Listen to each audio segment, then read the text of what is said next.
તો રાજકોટના ધોરાજી પંથકમાં વરસાદે ખેલૈયાઓના રંગમાં ભંગ પાડ્યો। હવામાન વિભાગ દ્વારા સૌરાષ્ટ્રના ગુજરાતમાં વરસાદની આગાહી કરવામાં આવી છે, જેની અસર ધોરાજીમાં જોવા મળી રહી છે। નવરાત્રિના 7મા નોરતે ધોરાજીમાં ધોધમાર વરસાદ ખાબક્યો, જેના કારણે ગરબા આયોજકો ચિંતામાં મુકાયા છે। ભારે પવન અને ગાજવીજ સાથે વીજળીના કડાકા ભડાકા સાથે વરસાદ ખાબક્યો, જેના કારણે ગરબા આયોજકો અને ખેલૈયાઓની મજા બગડી હતી। નોંધ્ય છે કે જેતપુરની તમામ ગરબી બંધ રાખવાની ફરજ પડી, કારણ કે ગરબી મંડપમાં પાણી ભરાઈ ગયા હતા। તો અમરેલીના રાજુલા, જાફરાબાદ, પીપાવાવ અને કોસ્ટલ બેલ્ટમાં મેઘરાજાએ રમઝટ બોલાવી છે। તોફાની વરસાદથી રાજુલા શહેરમાં ગત મોડી રાત્રે મહિલા પાર્ટી પ્લોટના મંડપ ઉડ્યા। ભારે પવન સાથે અહીં વરસાદ ખાબક્યો। રાજુલા, જાફરાબાદ, પીપાવાવ વિસ્તારમાં મુશળધાર વરસાદ નોંધાયો। ભારે વરસાદના કારણે લોકોની મુશ્કેલી વધશે અને સમગ્ર વિસ્તારમાં વીજળી ગુલ થતા લોકો ભયભીત બન્યા હતા। સમગ્ર અમરેલી જિલ્લામાં મેઘરાજાએ તોફાની બેટિંગ કરી। અમરેલી, બગસરા, સાવરકુંડલા, વડિયા, બાબરા અને રાજુલા સહિતના તાલુકામાં ભારે વરસાદ નોંધાયો। 7મા નોરતે ખેલૈયાઓના બદલે મેઘરાજાએ રમઝટ બોલાવી। નવરાત્રિના પાર્ટી પ્લોટથી લઈને શેરી ગરબા આયોજન પણ રદ કરવામાં આવ્યા। અમરેલી શહેરમાં ધોધમાર વરસાદથી અનેક વિસ્તારોમાં પાણી ભરાયા। બગસરા શહેરમાં ભારે વરસાદથી શહેરની બજારોમાં નદીઓ વહેતી હોય તેવા દ્રશ્યો સામે આવ્યા।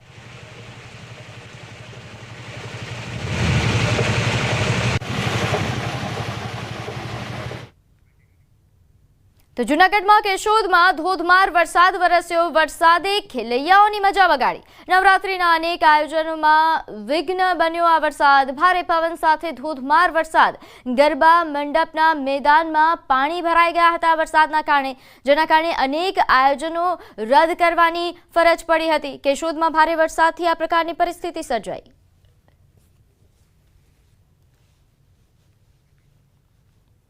તો અરવલ્લીના ભિલોડામાં વરસાદ બાદ ખેલૈયાઓ ગરબે ઘૂમ્યા।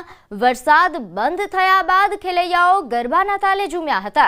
ગ્રાઉન્ડ ભીનું હોવા છતાં ગરબાની મોજ માણી। ભિલોડામાં ગાજવીજ સાથે વરસાદ વરસ્યો હતો। તો આ દ્રશ્યો છે કે જ્યાં વરસાદ વિરામ લીધા બાદ ખેલૈયાઓએ ગરબા રમતા નજરે પડ્યા। ભિલોડામાં ગાજવીજ સાથે ગતરોજ વરસાદ પડ્યો હતો। માતાજીનો એટલો આશા છે, ઉત્સવ છે બધાને ગરબામાં, તો અમે લોકો ખેલવા તૈયાર છીએ।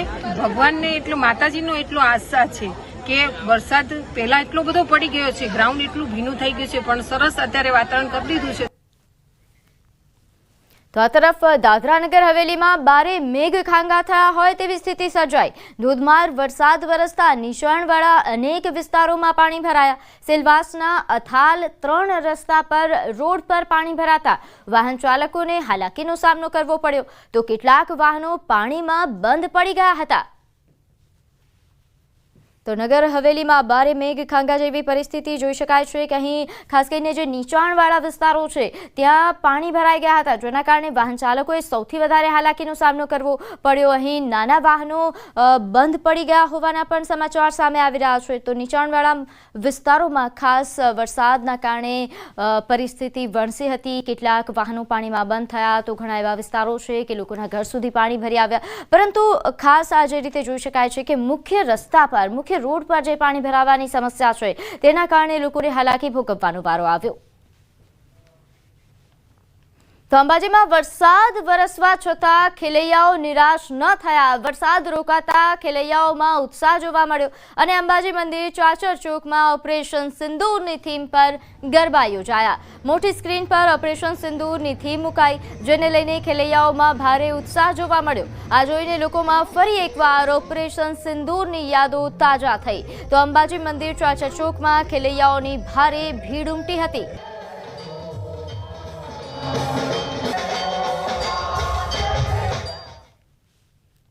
તો વલસાડ જિલ્લામાં ધોધમાર વરસાદ વરસ્યો। ભારે વરસાદ ખાબકતા તાલુકામાંથી પસાર થતા તમામ નદી નાળાઓ અત્યારે તોફાની સ્વરૂપે નીકળ્યા છે।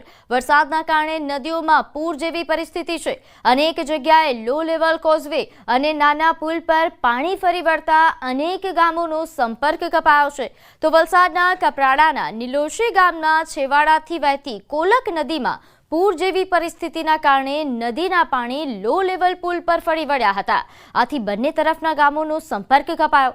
તો રોહિયાળ જંગલ ગામ નજીકથી વહેતી દમણગંગા નદી પણ અત્યારે તોફાની સ્વરૂપે વહી રહી છે, જેના કારણે નદીના પાણી એ કોઝવે પર ફરી વળ્યા હતા. વાહન વ્યવહાર અટવાયો હતો. તો મિની વાવાઝોડાથી વલસાડના દરિયા કિનારા વિસ્તારમાં ભારે તારાજી સર્જાઈ છે. અનેક ગામોમાં નુકસાનીના અહેવાલ છે. નાના સુરવાડા, સેગવી, સરોણ, મગોદ ગામમાં સૌથી વધુ અસર પહોંચી છે. દરિયા કિનારા વિસ્તારમાં 100થી વધુ ઘરોના પતરા ઉડી ગયા. તો ધોધમાર વરસાદમાં અનેક પરિવારો નોંધારા બન્યા. વલસાડ પ્રાંત અધિકારી સહિત ઉચ્ચ અધિકારીઓએ અસરગ્રસ્ત વિસ્તારોની મુલાકાત લીધી. તો દરિયા કિનારે લંગારેલી બોટને પણ નુકસાન પહોંચ્યું. વહીવટીતંત્ર દ્વારા હાલ તાત્કાલિક સર્વે હાથ ધરાયો છે. 3 થી 4 દિવસમાં જ નુકસાનીનું વળતર ચૂકવવા માટે વહીવટીતંત્ર દ્વારા કામગીરી થશે.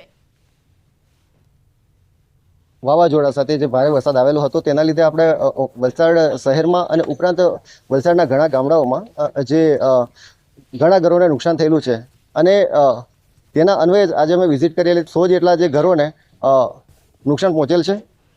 સરકારી તંત્ર દ્વારા એનો સર્વે કરી દેવામાં આવેલ છે અને ડોક્યુમેન્ટની ઉઘરાણી ચાલુ છે. અને જેવા લોકો ડોક્યુમેન્ટ આપશે મોટાભાગે અમે 2 થી 3 દિવસમાં સહાય વહેલી તકે આપી દઈશું. વલસાડમાં મિની વાવાઝોડાના કારણે ઘણું નુકસાન થયું છે. ત્યારે સાંસદ ધવલ પટેલે અસરગ્રસ્ત વિસ્તારની મુલાકાત લીધી. નાના સુરવાડા ગામમાં 50થી વધુ ઘરોના છાપરા ઉડ્યા. અનેક પરિવારો ઘર વિહોણા થતા વહીવટીતંત્ર દોડતું થયું છે. ખેતી પાક અને દરિયા કિનારે બોટોને પણ નુકસાન થયા હોવાનું સામે આવ્યું. તો ફૂડ પેકેટની વ્યવસ્થા કરવા માટે પણ સૂચના આપવામાં આવી હતી. સાથે તંત્ર દ્વારા તાત્કાલિક ધોરણે સર્વે હાથ ધરાયો. ગણતરીના દિવસોમાં જ નુકસાનીનું વળતર ચૂકવવા માટે સાંસદે આદેશ આપ્યા છે. સાથે જ બોટોને પણ નુકસાન થયું છે. તો આપણી પૂરી તંત્ર દ્વારા રાતના જ પૂરી રાહતની કામગીરી સ્ટાર્ટ કરી દેવામાં આવી છે. અમારા ભારતીય જનતા પાર્ટીના કાર્યકર્તાઓ પણ અહીંયા હાજર હતા. એની સાથે સાથે સવારે સર્વેની કામગીરી પણ પૂર્ણ થઈ ગઈ છે અને અમે ખાતરી આપીએ છીએ. અમારા પ્રાંત અધિકારી પણ અહીંયા હાજર છે. એમણે મને ખાતરી આપી છે કે આવનારા 4 થી 5 દિવસની અંદર એમને રકમ ચૂકવાઈ જશે, એની બાંહેધરી આપી છે. પણ સાથે મેં એમને સૂચન કર્યું છે કે તરત જ આજે ફૂડ કિટ અને મેડિકલ કિટનું પણ વિતરણ કરવામાં આવે. તો વલસાડ જિલ્લામાં મિની વાવાઝોડાના કારણે દરિયાકાંઠાના વિસ્તારમાં તારાજી સર્જાઈ. 100થી વધુ ઘરોના છાપરા ઉડી જતા સ્થાનિકોને મુશ્કેલી વેઠવાનો વારો આવ્યો. તો દરિયા કિનારે માછીમારી કરતા લોકોની બોટને પણ મોટા પ્રમાણમાં નુકસાન થયું છે. વહેલી તકે સરકાર દ્વારા નુકસાનીનું વળતર આપવામાં આવે તેવી સ્થાનિકો માંગ કરી રહ્યા છે. 10 લાગરેલી હતી તે 10 દૂધને ટોટલી ડિસ્ટ્રોય થઈ ગયેલી છે. એટલે કે તૂટીને બે ટુકડા કે અમુક તો ભાગ પણ નથી મળતા. હવામાં ઉડી ગઈ છે, ઘણી ટોટલી ડેમેજ. પાછું રિપેરિંગ કામ પણ મુશ્કેલ છે, જેના કારણે એ લોકોની જે આર્થિક જેના દ્વારા એ લોકો ધન ચાલતું હતું માછીમારીના વ્યવસાય દ્વારા, એ હાલ લાગે છે કે ઠપ પડી જશે. અને અમારી રોજી એટલે કે દરિયામાં જે અમે જાય એટલે માછીમારી કરવા માટે હોડકી, તે હોડકી બી 8-9 તૂટી ગઈ છે. તે અમને ઘણું નુકસાન છે. અને અમારો સમાજ એવો છે કે રોજના લાવીને ખાવાવાળો માણસ વ્યક્તિ કે અમે એ જે નુકસાન થયું છે એનું ભરપાઈ અમે સ્વૈચ્છિક રીતે તો નહીં કરી શકીએ. એટલે અમારી માંગ છે કે તંત્રને કે આ જલ્દી કરી આપશે તો અમને જે સારું પડશે. તંત્ર પાસે અમારી એક જ માંગ છે. તો નવસારી જિલ્લામાં આવેલા વાવાઝોડાએ પણ વ્યાપક તબાહી મચાવી. પરિસ્થિતિને નિયંત્રિત કરવા વહીવટી તંત્ર કામગીરીમાં જોડાયું. નવસારીના સાંસદ CR પાટીલે જિલ્લા ભાજપ અધ્યક્ષને ફોન કરીને સમગ્ર સ્થિતિ અંગે જાણકારી મેળવી. જે સવારે અમારી નવસારી જિલ્લા ભારતીય જનતાની ટીમ પણ નરેશભાઈ સાથે ચીખલીના ગામોમાં જોડાયા છે અને લોકોને કેવી રીતે વધારે વધારે મદદરૂપ થઈ શકે એના માટેની તમામ તૈયારીઓ સાથે અમે આવી પહોંચ્યા છીએ.